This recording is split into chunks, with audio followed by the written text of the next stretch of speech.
किसान भाइयों नमस्कार। आप सबका पुनः स्वागत है मेरे YouTube चैनल हाईटेक खेती में। आज मैं चर्चा करने वाला हूं धान में लगने वाले शीत ब्लास्ट के बारे में।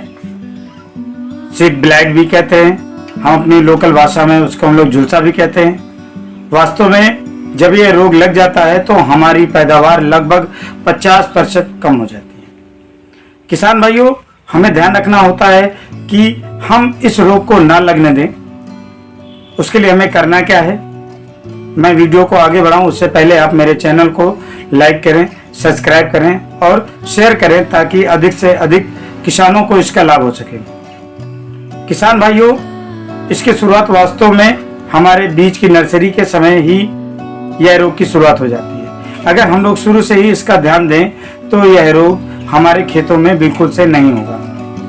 हमें जब हम बीज लेके आते हैं उस समय बीज को हम लोग अच्छे ये साइट्स को ले करके उसमें धान को शोधित करना चाहिए। फिर जब हमारी नर्सरी तैयार हो जाए तो उस नर्सरी को भी हमें क्या करना चाहिए, ऐसा आपका रोको आता है बायोस्टेट कंपनी का जिसमें थायोफिनेट मिथाइल आपका टेक्निकल होता है, उसका भी यूज कर सकते हैं। नर्सरी को कम से कम निकालने के बाद जब हम लोग निकालते हैं और धान में खेतों में रोपित करने जाते हैं उस समय उस बेड़ को हम लोग उस फंगीसाइड्स वाले पानी में कम से कम 20 मिनट तक तो उसमें उसको डिप रहने दें, छोड़ दें। उसके बाद निकाल करके कम से कम उसको 2 से 2.5 घंटे 3 घंटे तक हम उसको छोड़ दें, ऐसे ही निकाल करके बाहर रख दीजिए। फिर हम उस नर्सरी को लेकर खेतों में लगाएं।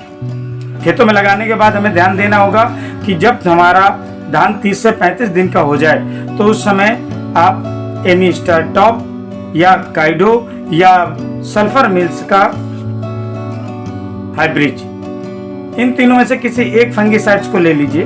उसके साथ आप उसमें एक कीटनाशक क्लोरोसाइपर को मिला दीजिए और मिलाने के बाद इसका छिड़काव कर दीजिए। जब हमारा धान 40 से 45 50 दिन या 60 दिन का हो जाए, आप 60 दिन में दोबारा उसका स्प्रे कर दीजिए।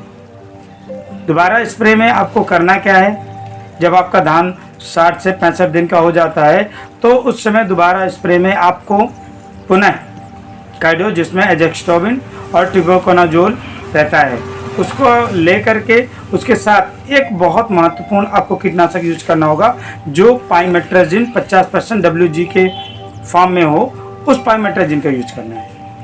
वास्तव में पाइमेट्राजिन आपके धान में लगने वाले हर प्रकार के कीट, उड़ने वाले कीट को रोक देता है। इसका उपयोग करिए और उपयोग करने के बाद हमें करना क्या है, जब हमारा धान लगभग 100 से 120 दिन हो जाए तो उस समय धान में आपको क्या करना है, पोटाश ले लीजिए और पोटाश का छिड़काव करा दीजिए। जब किसान भाइयों आप इस तरीके से अपने धान को शोधित करते हैं, अपने धान में छिड़काव करते हैं तो आपके धान में पैदावार हमेशा दोगुनी हो जाएगी। आपके धान की पैदावार में निश्चित बढ़ोतरी होगी और आप अच्छा मुनाफा कमा सकते हैं। किसान भाइयों, हम लोग करते क्या है, जब हम लोग दवाओं का प्रयोग करते हैं उस समय हम लोग एक छोटी मोटी हमेशा गलती करते हैं कि हम लोग उसमें किसी प्रकार के किसी स्टिकर का प्रयोग नहीं करते। हमेशा जब भी दवा डालिए उसमें 100% सिलिकॉन बेस का स्टिकर जरूर प्रयोग करें। ये जो रोग है वो रोग पूर्णतः समाप्त हो जाएगा। जब आपका फसल कट जाए, एक बहुत बड़ा मुद्दा आता है कि यह रोग हमारे खेतों से जाता क्यों नहीं। उसके लिए आपको करना क्या है, धान की कटाई के बाद जो आपका धान रहता है उसको पहली बात तो खेतों में बिल्कुल मत रखें, उसको बाहर निकालें और निकालने के बाद नष्ट कर दें या जो आप उससे करें।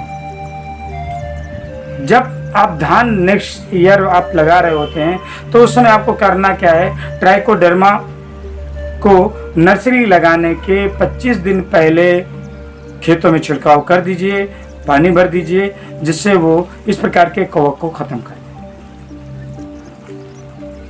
किसान भाइयों, आप लागत बहुत लगाते हो लेकिन उस लागत के अनुसार आपको पूर्ण रूप से लाभ नहीं मिल पाता और उसका कारण है सही रूप से जानकारी का ना होना। तो जो मैंने आपको बताया है इसको आप प्रयोग करें, मेरे चैनल को लाइक करें, सब्सक्राइब करें और शेयर करें। और लास्ट में आपसे कहूँगा कि यदि मेरे चैनल में आपको नई जानकारियाँ मिल रही हैं और इसके प्रयोग से आपको लाभ हो रहा है तो आप इसको अधिक से अधिक किसानों को ज़रूर बताएं। चैनल में कमेंट में हमेशा जय जवान जय किसान जरूर लिखें, क्योंकि जवान और किसान ही इस देश को चला रहा है।